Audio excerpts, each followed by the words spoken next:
அனைவருக்கும் வணக்கம். என் பேர் மைவிலி.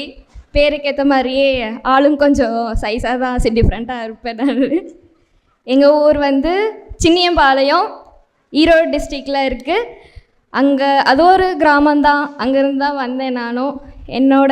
கடந்து வந்த பாதைன்னு பார்த்தா எல்லாருக்கும் எப்படி அவங்கவுங்க வாழ்க்கையில் ஒவ்வொரு கஷ்டங்கள் இருக்குமோ அதே மாதிரி எனக்கும் நிறையா இருந்துச்சு. சொல்ல முடிஞ்சது சொல்ல முடியாதது நிறையாவே இருந்துச்சு.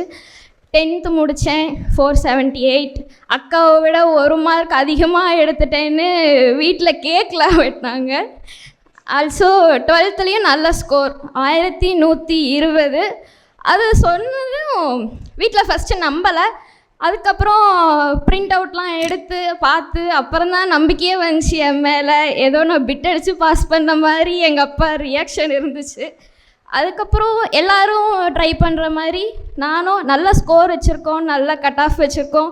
என்ன படிக்கணும்னு எனக்கு டிசைட் பண்ண தெரில. ஃபஸ்ட்டு யூஸ்வலாக எல்லோரும் பயோமேக்ஸ் எடுத்து எல்லாருமே என்ன பண்ணுவாங்க, நீட் எக்ஸாம் ட்ரை பண்ணலாம். நானும் அதே தான் நீட் எழுதினேன். பிடிஎஸ் பல் டாக்டர் தான் கிடச்சிது. ப்ரைவேட்டில் கிடச்சிது. எனக்கு அது ஓகேவா இல்லை. ப்ரைவேட்டில் போய் நம்ம இவ்வளோ கஷ்டப்பட்டு அவ்வளோ செலவு பண்ணி படிக்கணுமா அப்படின்னு ஒரு எண்ணம். அப்புறம் agriculture, engineering, arts and science எல்லாத்துக்குமே அப்ளிகேஷன் போட்டோம். கடைசியாக என் ஃப்ரெண்டு ஒருத்தங்க சந்தியான்னு சொல்லிட்டு அவங்க அம்மா சஜஸ்ட் பண்ணாங்க, ரொம்ப இன்சிஸ்ட் பண்ணாங்க, ஃபிஷரி சயின்ஸ்னு ஒரு கோர்ஸ் இருக்குது, நீங்கள் ஏன் அதை ட்ரை பண்ணக்கூடாது அப்படின்னு சொல்லிட்டு. ஸோ நம்ம தான் டிஃப்ரெண்ட்டாக இருந்தாலே போய் என்னென்னு பார்த்துட்டு வந்துடணும்னு சொல்லிட்டு ஃபிஷரிஸ் சயின்ஸ் சூஸ் பண்ணேன். 4 years அப்படியே போச்சு. அதுக்கப்புறம் அங்கேயும் ஜாலியாக ஃபன் பண்ணிவிட்டு கொஞ்சமாக படிச்சுட்டு நிறையா ஃபன் பண்ணிவிட்டு முடிச்சாச்சு. தென் அங்கேயும் என்ன பண்ணுவோம், எல்லோரும் என்ன பண்ணுறாங்க, நம்மளும் எம்எஃப்எஸ்சி தான், அடுத்து என்ன மாஸ்டர்ஸ் தான் போடு அப்படின்னு நினச்சிட்டு இருந்தேன். ஆனால் அப்போ தான் வாழ்க்கையிலே முதல் அடி, ஒரு தரமான அடி, செருப்படி அப்படி விழுந்துச்சு எனக்கு. என்னன்னா மாஸ்டர்ஸ் பண்ணுறக்கே எங்களுக்கு என்ட்ரன்ஸ் இருந்துச்சு. அதை என்னால் கிளியர் பண்ண முடியலை. ஸோ சென்னை கவுன்சிலிங் போயிட்டு யூ ஆர் இன்எலிஜிபிள் அப்படின்னு சொல்லி எனக்கு போட்டாங்க. ஸோ அது ரொம்ப என் ஈகோ டச் பண்ணிடுச்சு. எந்த இடத்துல நான் தோற்றனோ அதே ஊரில் போய் நான் நல்ல பொசிஷனில் வேலை பார்க்கணுன்னு எனக்கு ரொம்ப நாள் கனவு இருந்துச்சு. தென் ஊருக்கு வந்துட்டோம். அதுக்கப்புறம் வீட்டில் எல்லாம் நிறையா சண்டை போட்டு, அப்பா அம்மாட்ட சண்டை போட்டு, நான் கன்னியாகுமரி வேலைக்கு போகிறேன், எனக்கு அங்கே வேலை கிடச்சிருச்சுன்னு சொல்லிட்டு அங்கே ஒரு 3 months குவாலிட்டி கண்ட்ரோலராக ஒர்க் பண்ணேன். அங்கேயும் என்னால் ஒரு மனதோடு என்னால் அங்கே வேலை பார்க்க முடியலை. ஏன் நமக்கு இப்படி நடக்குதுன்னு சொல்லிட்டு அதுக்கப்புறம் ஒரு நாள் டிசைட் பண்ணோம். அப்பா எப்பவுமே ஒரே வார்த்தை திரும்ப திரும்ப சொல்வார், இதுவும் கடந்து செல்லும், எதுவும் கடந்து செல்லும்னு ரொம்ப என்னை மோட்டிவேட் பண்ணிட்டே இருப்பார் அப்பா. அதே மாதிரி எல்லா துக்கமோ ஒரு சந்தோஷமோ கண்ணீரோ எதுனாலுமே கொஞ்ச நேரத்துக்கு தான் இருக்கும், காணாமல் போயிடும் அப்படின்னு சொன்ன மாதிரியே அதை டிஸ்கஸ் பண்ணி நாங்கள் கிளாரிட்டி பண்ணுறக்காக எந்த இன்ஸ்டியூட்டில் போய் நீ படிக்கணும்னு நினைக்கிற அப்படின்னு கேட்டார். எனக்கு யூஸ்வலாக அதை கூட சூஸ் பண்ண தெரில. என்னை எங்கேயாவது சேர்த்து விடுங்க, நான் படிக்கணும் அப்படின்னு சொன்னப்போ அப்பாவே டிசைட் பண்ணி, சரி வா நம்ம தூத்துக்குடி போகலாம், போய் கேட்போம், அதுக்கப்புறமா உனக்கு ஓகேனா நீ அங்கே ஜாயின் பண்ணிக்கோன்னு சொன்னார். என் ஃப்ரெண்டு புகழரசி, அவளுக்கு நான் ரொம்ப தேங்க்யூ சொல்லிக்க ஆசைப்பட்றேன். ஏன்னா அவகிட்ட தான் ஃபஸ்ட்டு நாங்கள் கேட்டுட்டு அவள் என்ன சொன்னான்னா, 1 month கிளாஸ் முடிஞ்சிச்சு ஆல்ரெடி, பாலிட்டி மேக்ஸ்லாம் பாதி கம்ப்ளீட் பண்ணிட்டாங்க, நீ பிக்கப் பண்ணிடுவியான்னு கேட்டா. அப்போ எனக்கு என்ன சொல்கிறதுனே தெரில. ஸோ என்னால் முடிஞ்ச அளவுக்கு பண்ணுறேன்னு சொல்லிட்டு ஜாயின் பண்ணேன்.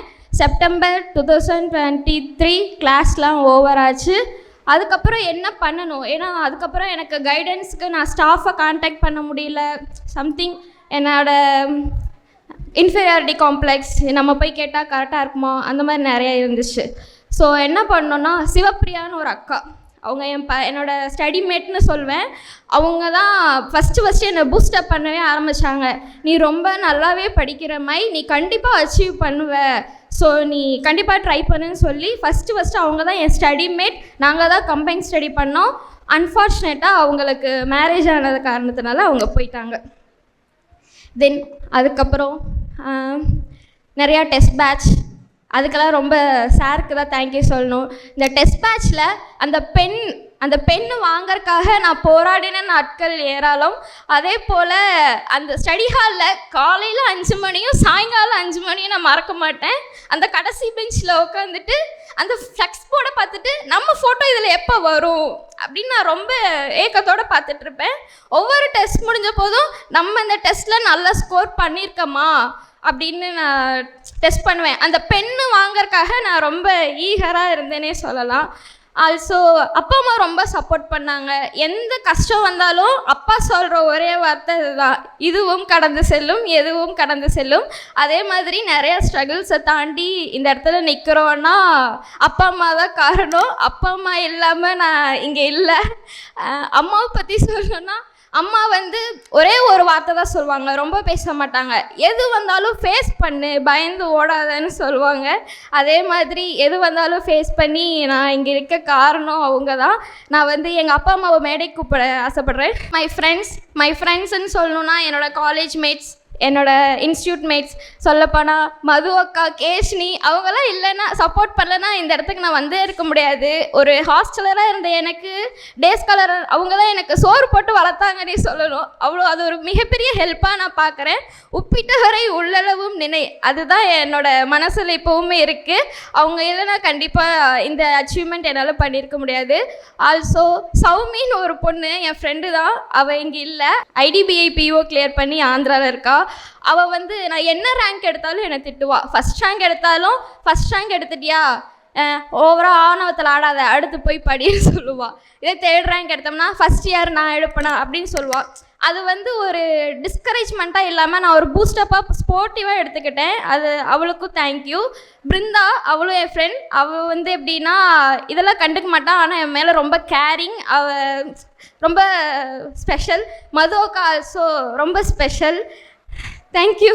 2025 TNPC அனைத்து துறை சாதனையாளர்கள் இங்கே கூடியிருக்கக்கூடிய இந்த வேளையிலே உங்கள் அனைவருக்கும் பெற்றோர்களின் சார்பாக வணக்கத்தை தெரிவித்து கொண்டு 2 நிமிடங்கள் என்று கேட்டால் எனக்கு பின்னால் இன்னும் நீங்கள் நிறையா அதிகப்படியாக இருக்கிறீர்கள் பேசுவதற்கு. 20 லட்சம் பேர் இந்த அப்ளிகேஷன் போட்டார்கள் என்று ஒரு ரெஜிஸ்ட்ரேஷன் எடுத்த ஐயா அவர்கள் சார் சொன்னார்கள். அந்த 20 லட்சம் பேரிலே 18 லட்சம் பேர் தேர்வு எழுதினார்கள்.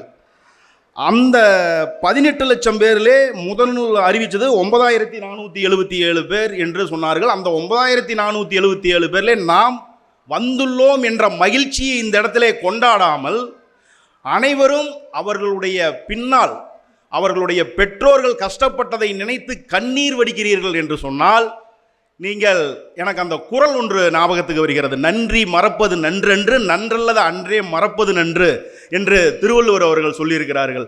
அதை போல நீங்கள் நன்றி மறவாதவர்கள் இங்கே தேர்வர்கள் இருக்கிறீர்கள்.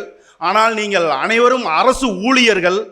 உங்களுக்கு நான் ஒரு சின்ன வேண்டுகோள் மட்டும் வைக்கிறேன். ஏன்னா அது எழுதிட்டு வந்துட்டேன், எனக்கு மறந்து போயிருங்க. அதனால் நேரம் தவறாமையை நான் என்னுடைய சின்ன வயசில் நான் அனுபவிச்சதை சொல்கிறேன். நேரம் தவறாமை, அந்த 9 மணி 10 மணி என்று ஒரு அறிவிப்பு செய்தார்கள் என்று சொன்னால், அந்த 10 மணிக்கு நாம் ஒன்று கூடினோம் என்று சொன்னால் நம்மிடையே அந்த உயர்ந்த நல்ல அந்த உயர்வுக்கு வழிகாட்டும் என்று ஒன்று சொல்லிக்கலாம். சொல்லிய வண்ணம் செயல். உங்களிடத்தில் என்னால் முடியும்.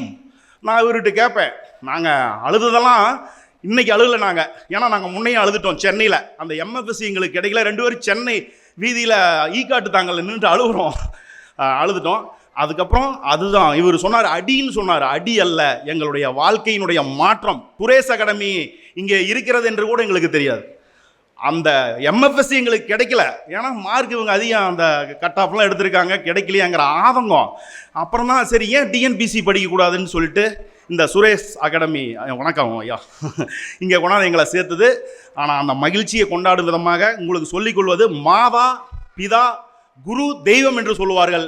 என்னை கேட்டால் கடவுளை விட, காட் இஸ், இங்கே சொன்னாங்க எல்லாருமே கடவுளுக்கு நன்றி சொன்னார்கள். கடவுளுக்கு நன்றி சொல்வதை விட நம்மை பயிற்றுவித்த பெற்றோர்கள் நாங்கள், எங்களுடைய கடமை பிள்ளையை வளர்ப்பது, படிக்க வைப்பது எல்லாமே எங்களுடைய கடமை.